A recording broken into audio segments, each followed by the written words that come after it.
And almost got away news submitted by Mr. X Loves JK. Thank you, X. You sound like a porn star.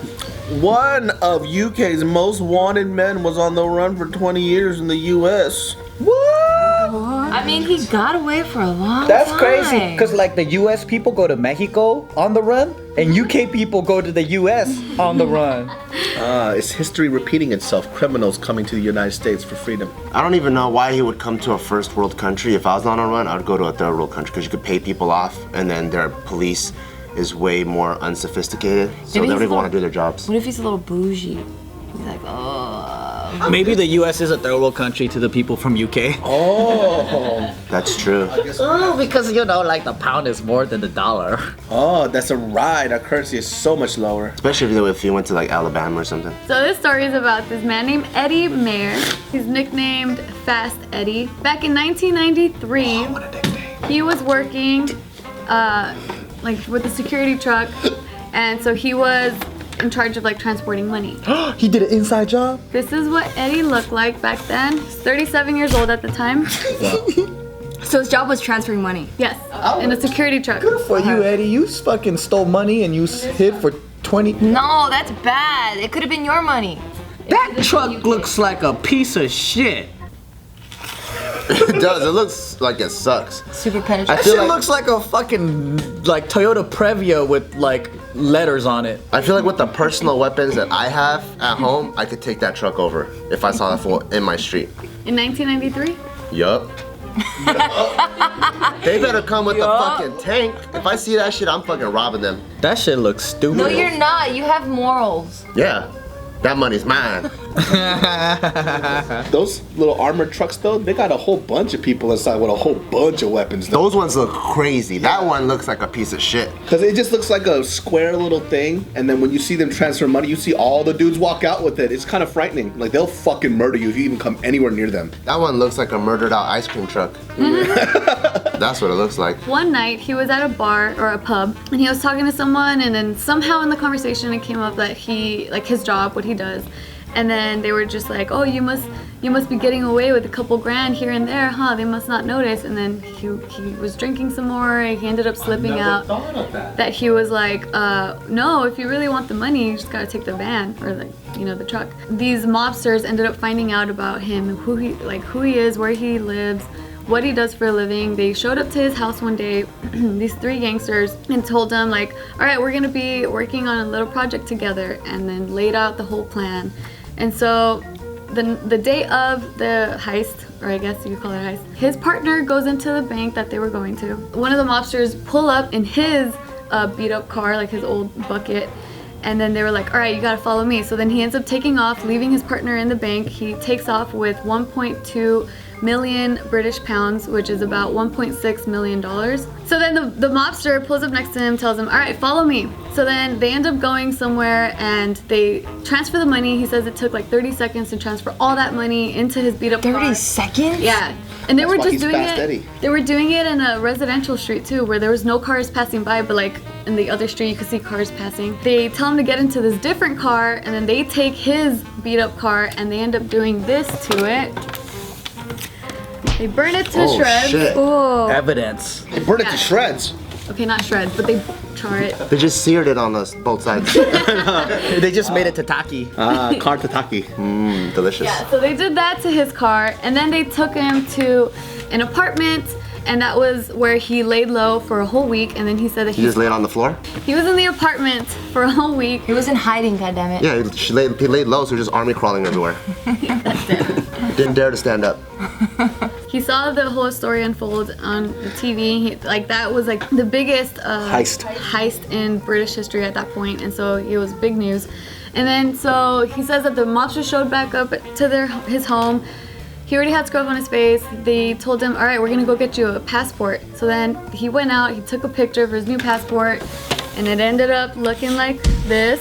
So this is his account of his story. Okay, got it. Because he's written a book. That one looks ridiculous, dude. Why the fuck he look like Ronald Jenkins? Yeah, that's exactly what I was thinking. I was like, what the fuck? So then he says like they gave him the most ridiculous looking glasses. Like it looks like you got it like at a comedy store or something. So Oh my he ended up, God. and then he has like his scruff. So he took this passport picture. They gave him the fake name of Stephen King, and he's like, "Are you kidding me? You couldn't have gotten like a lesser known." Oh my god. Because you know he's a famous author. That's crazy. And it passed still? So he's saying like, then they took him into a car. They gave him his cut of the money, which the whole time during this whole thing, he never knew how much money he was gonna get. But they ended up giving him 125,000 British pounds. Oh. That's a lot back then. That's a good cut. which Yeah, in the is 90s? That turned out to about 160,000 US dollars, valued today at $270,000. Oh, that's pretty fucking good, dude. Wait, but he stole 1.3 million pounds, right? Too, but yeah.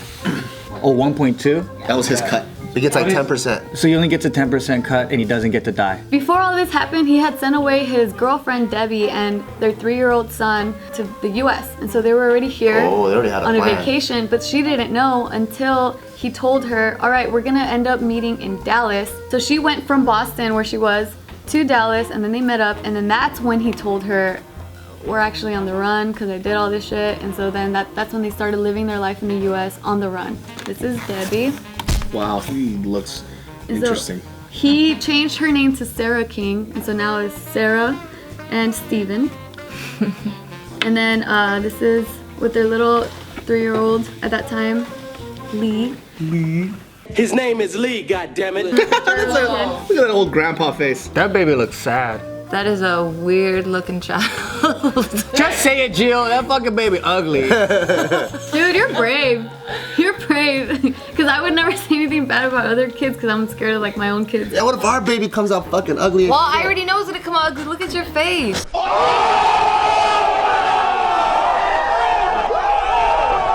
Yeah, so anyways. I already know my baby's ugly.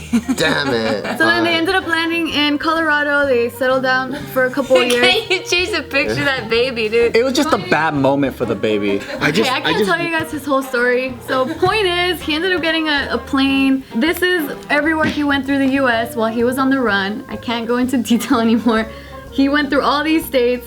At the end of it, this is how they looked towards the years. What? He shrunk like crazy. No, she kept getting taller. This is what he looks like now. He's 61 years old. So the way he got caught was because Lee's ex-wife, because he ended up growing up, he was super rebellious because he kept asking questions about his life, like his family back in the UK. They kept giving him the runaround, and like he never got a straight answer, so he started rebelling. He fathered a lot of children. He ended up marrying some girl. That girl, apparently he got drunk one night. He drunkenly told her that he thinks his father is a fugitive, and at this point, this man, he had already changed his identity to his brother's identity because he needed a green card and in order to work because the money ran out and blah blah blah. There's so much to the story. That's a lot of information. Yes. So anyways, at the end, that ex-wife, they got in a fight or something, so she went to the police and said, She ratted him out. fucking father-in-law- women, dude. because she ended up Googling the name and found articles on him and noticed that there was a reward, and so she went to police, turned him in.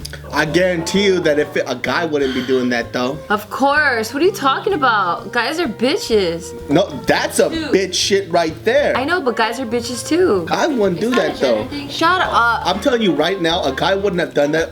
What a guy would have done was just murdered his wife. No. Bitches do that. No, a guy would have just murdered his wife and then buried it and then got caught later for it. That's a smart thing to do. That is a smart thing to do, but guys are bitches too. So he was turned in 2012. He was extradited to the UK. He was sentenced to 5 years, but he only served 2 years. What? And he's just not allowed to return to the US, and that's the end. Wow. Man, I feel bad for the guy. So I missed the part. So his son drunkenly told his ex-wife. Yes. Oh, got it. As you can tell, his son was alcoholic at a very young age. That kid looked like a drunk ass old man. That was the son? I thought that was a daughter. That was the kid that ended His up son's ex-wife. having his ex-wife rat him out. Damn, that's not even enough money to like be on the run with though. I thought he was like on the run with 1 point. You know what? That's the what doggy looks everyone like? thought. The entire country thought the same thing, and then that's why like he ended up writing a book, and he was explaining in that book. The mobsters had most of it. Yeah, exactly, and they just went back to their underground life. Like money was never recovered. So So he just had to get like a normal job right after he came to the States. yeah, so he kept getting like what is it? The term like under the table kind of like, Yeah, Yeah, he got jobs. paid under the table. Yeah, he got paid on the Cash jobs. Exactly. You know, for people that have British accents, the US is a perfect place for you guys to come because you know why? No one thinks that people with British accents are criminals here. Yeah. How's it going, guys? Don't forget to like the video because if you don't, I will break your fucking legs. Thank you so much. For the last video, don't forget to click right here or I'll break your fucking arms. Click right here, guys.